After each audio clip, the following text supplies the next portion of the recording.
नमस्कार किसान भाइयों, आप देख रहे हैं हमारा टॉपर किसान चैनल। टॉपर किसान चैनल पर आप लोगों का स्वागत है। आज मैं आप लोगों से बात करने वाला हूं खेती किसानी के विषय में। दरअसल कुछ लोगों का फ़ोन आ रहा है, कुछ लोगों का व्हाट्सएप मैसेज आ रहा है कि सर मैं नौकरी करता हूं और क्या मैं खेती में अपना भविष्य बना सकता हूं, नौकरी छोड़ करके खेती को अपना सकता हूं।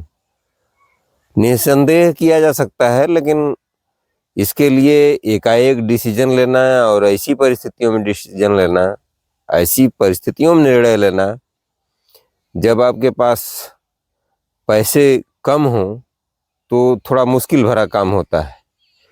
क्योंकि खेती जितना चैलेंज से भरा हुआ व्यवसाय है उतना कुछ भी नहीं है दुनिया में।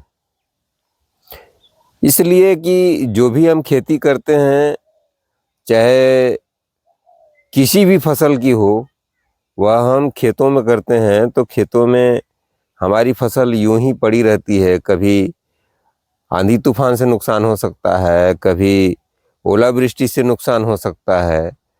यानी कि जितनी भी कहा जाए सारी विपत्तियां किसान के सामने रहती हैं। रात में ठंड में वो सिंचाई करता है और जितनी परिस्थितियां होती हैं सभी परिस्थितियों को झेलते हुए वो फसल को पैदा करता है।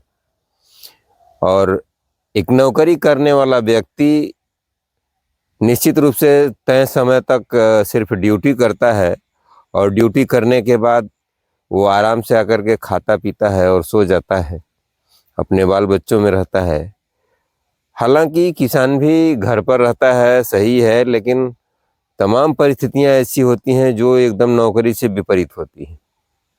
जैसे अगर आप खेती करते हैं तो खेती के साथ आपका पशुपालन भी करना बहुत आवश्यक है। अगर आप पशुपालन नहीं करेंगे तो आपकी खेती अधूरी है। अगर आप पशुपालन करते हैं तब ऐसे समझ लीजिए कि 24 घंटे के आप नौकर हैं। आपको 24 घंटे काम करना पड़ता है। जैसे जानवरों का बराबर ध्यान देना पड़ता है। हो सकता है रात में कोई उनके साथ दुर्घटना हो जाए, आपस में लड़ भिड़ करके वो अपना हाथ पैर तोड़ लें, कोई समस्या आ जाए या कोई बीमारी हो तो, या कोई पशु छूट करके खेतों में चला जाए, मतलब इस तरह की तमाम समस्याएं होती हैं। तो किसान को अक्सर जो है पूरा ड्यूटी देना पड़ता है। तो जो लोग नौकरी छोड़ करके खेती के व्यवसाय में आना चाहते हैं उनके लिए मैं दो शब्द यही कहूँगा कि पहले वो छोटे पैमाने पर शुरुआत करें, कुछ सीखें, सीखने के बाद ही इसमें पूरी तरह से पैर जमा करके कूदें। क्योंकि अगर आप एकाएक कूदेंगे तो हो सकता है कि आपको अनुभव और जानकारी कम होने की वजह से आपका नुकसान हो जाए। तो आप कहेंगे कि ऐसा क्यों हो गया, मेरे साथ ही ऐसा क्यों होता है। दरअसल कुछ यूट्यूबर भाई हैं जो लोग ये बताते हैं कि 1 एकड़ में 10 लाख कमा लेंगे, 15 लाख कमा लेंगे, जबकि ऐसा हकीकत में होता नहीं है। पैसे कमाना बहुत चैलेंज से भरा होता है खेती में। जैसे खीरा की खेती है, खीरा की खेती बहुत ही फायदेमंद मानी जाती है, लेकिन समस्या ये है कि अगर गर्मियों के दिन में सिर्फ एक दिन पानी अगर लेट हो गया तो आपकी खेती खत्म, सब चौपट। तो ऐसे समझिए कि जैसे बच्चों को दिन में 4-5 बार फीड देना पड़ता है, पशुओं को 2 बार फीड देना पड़ता है, उसी तरह से ये जो लता वर्गीय सब्जियां हैं जो गर्मी की सीजन में उगाई जाती हैं उसमें इस बात का बहुत बड़ा ध्यान देना होता है कि कब उनको भूख प्यास लग रही है और कब उनको पानी देना है, कब उनको खाना देना है, ये पूरा ध्यान रखना पड़ता है। और उसका जब तक आप प्रॉपर मैनेजमेंट समझेंगे नहीं, किसी फार्म पर रह करके एक दिन बैठ करके किसान के साथ कुछ बातचीत करके आपने क्या लगाया था, हमने लगा लिया, आप लगा लेंगे, तो ऐसे खेती नहीं हो पाती है। उसमें सब कुछ समझना पड़ता है कि पौधे में कुल मिलाकर के 17 तत्वों की आवश्यकता होती है, तो उन 17 तत्वों की आपूर्ति आप कैसे करेंगे। एक तो ये होता है कि अगर आपके पास गोबर की खाद है या मुर्गी की खाद है, जो जैविक खाद है उसमें पर्याप्त मात्रा में न्यूट्रिशंस पाए जाते हैं और सभी तत्व उसमें मौजूद होते हैं, तो वो कई किसानों के पास, बहुत से किसानों के पास वो पर्याप्त मात्रा में उपलब्ध नहीं होता है। जब नहीं होता है तो उसको रासायनिक खादों द्वारा पूरा किया जाता है। तो रासायनिक खादों का जो दायरा है वह इस तरह का है कि कोई एक ऐसी खाद नहीं है जिसमें 17 के 17 तत्व जो है मौजूद हों और उसको आप खेत में डाल दें तो आपको दूसरी खाद ना डालनी पड़े। लेकिन जैविक खाद जैसे गोबर की सड़ी हुई कंपोस्ट की खाद है या मुर्गी की खाद है या बकरी की मैगनी है, ये अगर ठीक से डिकम्पोज करके पकी हुई खाद अगर हम खेत में डालते हैं तो इसमें सभी 17 तत्व पाए जाते हैं जो हमारी फसल को पोषण देते हैं। और मुख्य रूप से प्राइमरी पोषक तत्व हैं जैसे नाइट्रोजन, फास्फोरस और पोटास। तो इन तीनों तत्वों के अलावा भी 3 और तत्व होते हैं जैसे कैल्शियम, मैग्नीशियम और बोरान है। तो इनका भी सेकेंडरी अवस्था में, सेकेंडरी तौर पर द्वितीय पोषक तत्व के रूप में इनकी सप्लाई होती है पौधों को, जिससे वो अपनी मजबूती को बनाए रखते हैं और सरवाइव करते हैं। और उसी प्रकार से और पोषक तत्व, जितने सूक्ष्म पोषक तत्व होते हैं उनकी भी थोड़ी ही मात्रा में आवश्यकता है, लेकिन पौधों को ज़रूरत होती है। इसको हम अलग अलग से देने लगते हैं तो काफ़ी कॉस्टली हमारी खेती पड़ती है। तो हमारे इस समय देश में एक तरह से कंसेप्ट चला हुआ है, ज़्यादातर वैज्ञानिक लोग भी लगे हुए हैं और सरकार भी ये चाहती है कि आप लोग ऑर्गेनिक खेती कीजिए। तो ऑर्गेनिक खेती का भूत लगभग हर किसान को सवार है। ऐसे किसान को जो कहीं यूट्यूब पर देख लेते हैं या कहीं विश्वविद्यालय में किसी प्रोफेसर का लेक्चर सुन लेते हैं, तो उनको ये तुरंत मालूम हो जाता है कि अब हमको जो भी करना है ऑर्गेनिक ही करना है। लेकिन मेरी समझ से 100% ऑर्गेनिक पर चले जाना इतना आसान और इतना आसानी से उपलब्ध होने वाली सफलता नहीं है। इसलिए कि जब आप गाय पालेंगे, गोबर उसका हटाएंगे और गोबर से फिर आपकी जो पकी हुई खाद तैयार होगी, उस खाद को खेत में डालेंगे, तो ये पूरा 3 साल का प्रोसेस होता है। तो मतलब रासायनिक से और जैविक पर जाने में आपको 3 साल का समय लगता है। तो कुछ ऐसी फसलें हैं जिनको ऑर्गेनिक किया जा सकता है, जैसे उसमें सूरन है और हल्दी है, इसका आप खेती कर सकते हैं। तो ये ऑर्गेनिक तौर पर किया जा सकता है। जैसे हल्दी है तो हल्दी को आप बाग बगीचा है आपका, उसमें भी आप लगा सकते हैं। चाहे आम का बगीचा हो या कटहल का बगीचा हो या कोई सा भी बगीचा हो, उस बगीचे में आप छोटे वाले पावर टिलर से जुताई करके और इसमें इन फसलों को लगा सकते हैं। हल्दी को लगा सकते हैं, सूरन को भी लगा सकते हैं।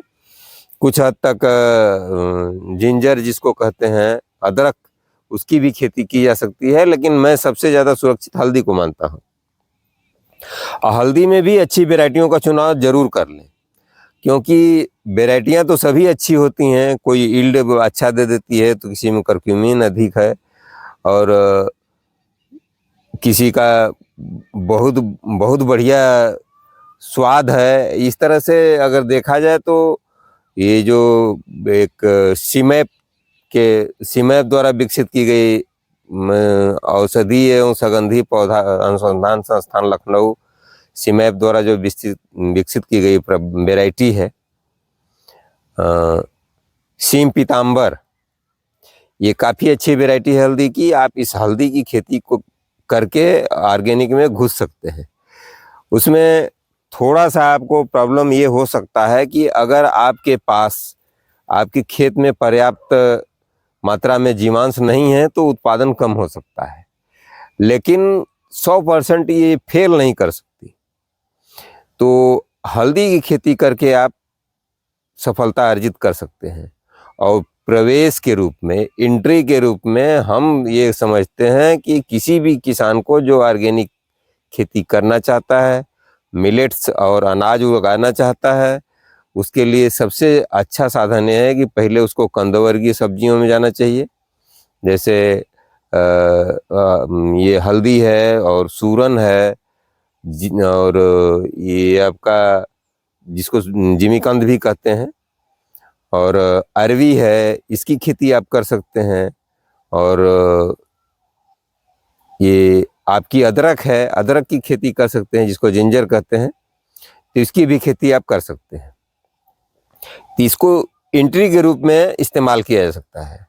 और साथ में अगर आप रिस्क से थोड़ा बचना चाहते हैं तो आपको फ्रूट फार्मिंग पर जाना चाहिए। जैसे अनार की खेती आप कर सकते हैं, जैसे संतरे की खेती आप कर सकते हैं, मौसमी की खेती आप कर सकते हैं, नींबू की खेती आप कर सकते हैं, अमरूद की खेती आप कर सकते हैं। तो सबसे जल्दी यील्ड देने वाली जो फसल होती है वो है अमरूद और पपीता। ये सब फसलें जो है वो आपको बहुत जल्दी यील्ड देती हैं, लेकिन सबसे सुरक्षित खेती के रूप में अगर माना जाए तो ये अमरूद की खेती सबसे सुरक्षित है। इसलिए कि अमरूद जब आप करते हैं तो कुछ ऐसी वेराइटियां आ गई हैं, जैसे ताइवान पिंक है या वीएनआर बिही है, और जो हमारे यहाँ पूर्व की प्रचलित वेराइटियां हैं, चाहे हिसार सफ़ेदा हो या इलाहाबाद सफ़ेदा हो या इलाहाबाद एप्पल कलर वाला अमरूद हो, या फिर लखनऊ 49, जितनी भी वेराइटियां हैं ये सब की जा सकती हैं। लेकिन जो कीपिंग कैपेसिटी, जो अद्भुत क्षमता ताइवान पिंक में है और रेड डायमंड में है या ब्लैक डायमंड में है, वो सभी वेराइटियों में नहीं है। रेड डायमंड, ब्लैक डायमंड वो काफ़ी महंगी बिकती हैं, लगभग ताइवान पिंक से दुगने दाम पर बिकती हैं।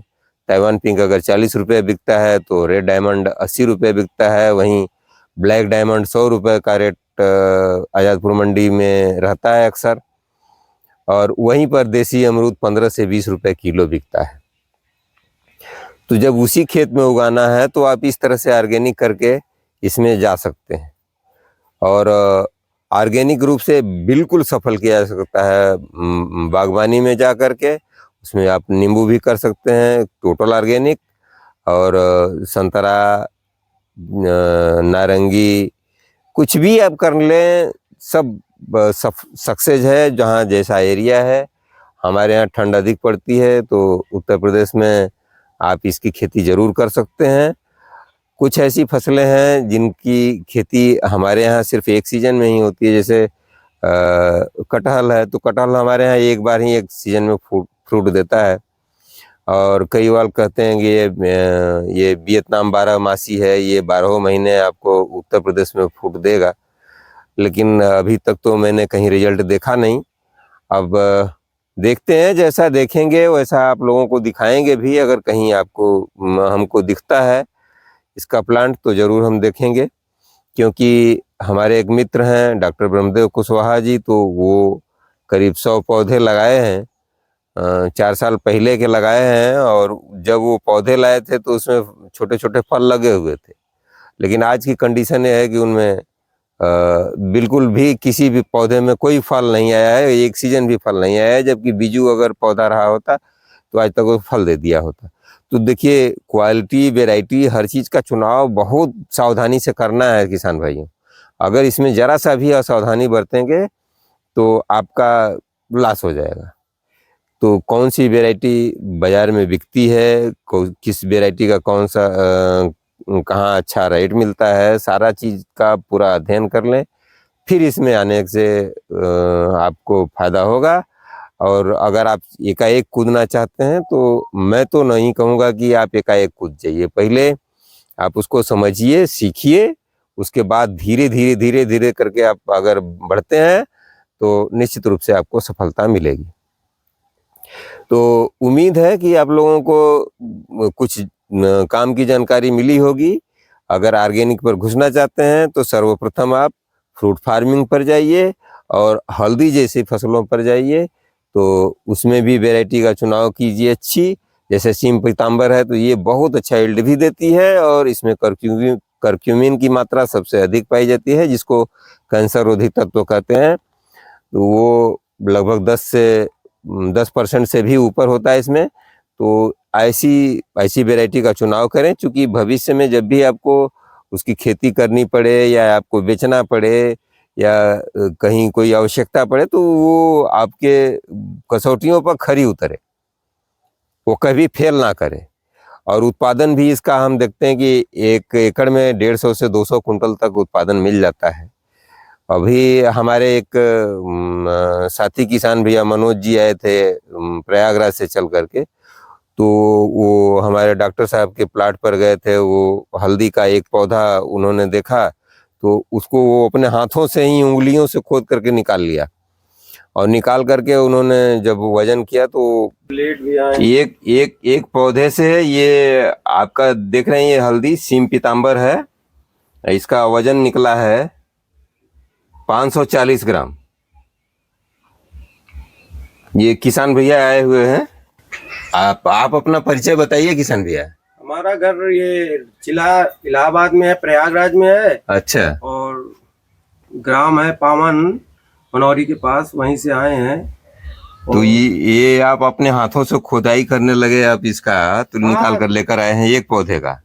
ये देखना चाह रहे थे, इसको करना है तो देख रहे थे कि कितने एक पौधे में कितना हमें मिल सकता है। झाड़ में तो पौधे के बीच में छाया में होने के बावजूद ये इतना निकला है, तो इसके मतलब हमारे यहाँ और भी ज्यादा अच्छा निकलेगा। 1 किलो तक जा सकता है, ज्यादा भी जा सकता है, ज्यादा भी जा सकता है।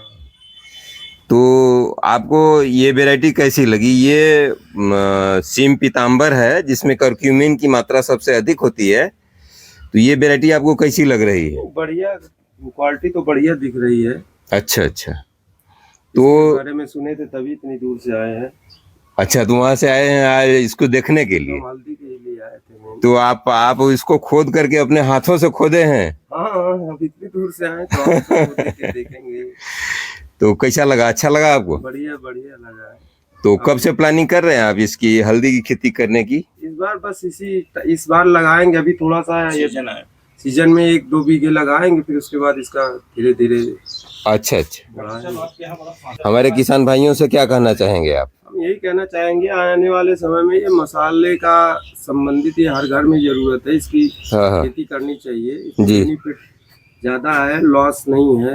लॉस नहीं। जैसे लोगों को किसानी में आता है कि कभी कभी नुकसान इतना आ जाता है कि लागत के बीच कभी पैसा नहीं आता है। इसमें वो आपको नहीं मिलेगा। वो स्थिति नहीं होगी, बहुत ज्यादा लाभ नहीं होगा, थोड़ा कम होगा, लेकिन सारे लाभ भी होगा। अच्छा, ऐसा नहीं है। अच्छा, किसान को जितना चाहिए उतना लाभ मिलेगा। जी जी। रोग नहीं है। अच्छा, रोग नहीं है कोई इसमें, और कोई दवा नहीं छिड़कना है, कोई नीलगाय और पशु इसको नुकसान नहीं करता है। चलिए, बहुत बहुत धन्यवाद आपको। तो हर पौधे में बराबर नहीं निकलते हैं, किसी में 1 किलो भी निकलेगा, किसी में 1.5 किलो भी निकलेगा, किसी में 300 ग्राम भी निकलेगा, तो औसत 600 ग्राम 700 ग्राम का आ जाता है। तो एक एकड़ में 43,000 स्क्वायर फीट, 43,500 स्क्वायर फीट होते हैं। आप समझ सकते हैं, लगभग 1 स्क्वायर फीट में 1 बीज लगता है, और 25 से 30 ग्राम 40 ग्राम तक का बीज लगाया जाता है। जैसा बीज लगाएंगे वैसे ही पौधे जानदार होते हैं, वैसे ही अच्छा आपको यील्ड प्राप्त होती है। तो सबसे पहले बात कि आपको खेत अच्छी तरह से तैयार कर लेना है। अच्छी तरह से तैयार करके जब आप खेती करेंगे तो हल्दी में गजब का मुनाफा है। मान लीजिए 1 एकड़ आप खेती करते हैं, तो 1 एकड़ की खेती में अगर आप निवेश का कुल मिलाकर ले लेंगे तो 60 से 70 हज़ार, अधिक से अधिक 1 लाख रुपए, इससे अधिक तो हो ही नहीं सकता। इतना अगर लागत लगा देते हैं तो 1 एकड़ में हल्दी आपको 200 क्विंटल तक का यील्ड दे देती है। अगर उसको सस्ते भाव में 20-22 रुपए का जो रेट मिल जाए, 22 रुपए के रेट में भी अगर बिक जाए, 20 रुपए के रेट में भी बिक जाए, तो भी आपको प्रॉफिट देती है। वो लगभग 4 लाख रुपए की होती है। और अगर 1 लाख रुपए खर्चा निकाल देते हैं तब भी आपको 2-3 लाख रुपए 3 लाख रुपए का प्रॉफिट हो जाता है। तो इस तरह की फसलों में अगर आप घुसते हैं निश्चित रूप से आपको फायदा होगा और इसमें बहुत ज़्यादा केयर करने की ज़रूरत नहीं होती है, कोई जानवर नहीं खाता है इसको और इसमें कोई रोग बीमारी भी जल्दा नहीं लगती है। वो झुलसा लगता है जिसको पछेती झुलसा कहते हैं वो लगता है अक्सर, तो उसके लिए रोकथाम के लिए साधारण दवाएं डाइथेनियम 45 या कॉपर ऑक्सीक्लोराइड की मात्रा लेकर के 2 ग्राम प्रति लीटर के हिसाब से घोल बना लें और उसका छिड़काव करने पर रोकथाम हो जाती है। तो इस तरह से आप बहुत सावधानी पूर्वक विचार करके ही खेती करें और सावधानी से घुसिए, एक एक तरफ से चलिए। हाई यील्ड वाली फसलों में घुसने से पहले आप सुरक्षित खेती में रहिए, उसके बाद फिर हाई यील्ड वाली भी खेती करिए थोड़ा बहुत, जैसे लौकी है, खीरा है, करेला है, इस तरह की फसलों में भी आप जा सकते हैं। लेकिन जितनी एरिया में आप इसको करते हैं उतनी एरिया कम से कम आपकी सुरक्षित खेती की भी होनी चाहिए, जिसमें कि आपको अच्छा लाभ मिल सके और आपकी इनकम को सुरक्षित किया जा सके। तो आज लंबे समय तक आप लोगों से बात हुई और आप लोग क्षमा कीजिएगा, थोड़ा सा वीडियो लंबा हो गया है, लेकिन उम्मीद है आप लोगों को ज़रूर कुछ न कुछ इससे सीखने को मिलेगा। तो फिर अगले दिन फिर हम आपसे बात करेंगे। अभी कुछ व्यस्तताओं की वजह से हम वीडियो नहीं डाल पा रहे थे, तो उम्मीद है कि आप लोग निश्चित रूप से इस वीडियो से लाभ उठाएंगे। तो अगर आप हमारे चैनल पर नए हैं तो चैनल को सब्सक्राइब कर लीजिएगा और अपने साथी मित्रों और दोस्तों में इस वीडियो को शेयर ज़रूर कीजिएगा। तो मिलते हैं अगले वीडियो में, तब तक के लिए आप हमको आज्ञा दीजिए। नमस्कार, धन्यवाद, जय जवान, जय किसान, जय विज्ञान।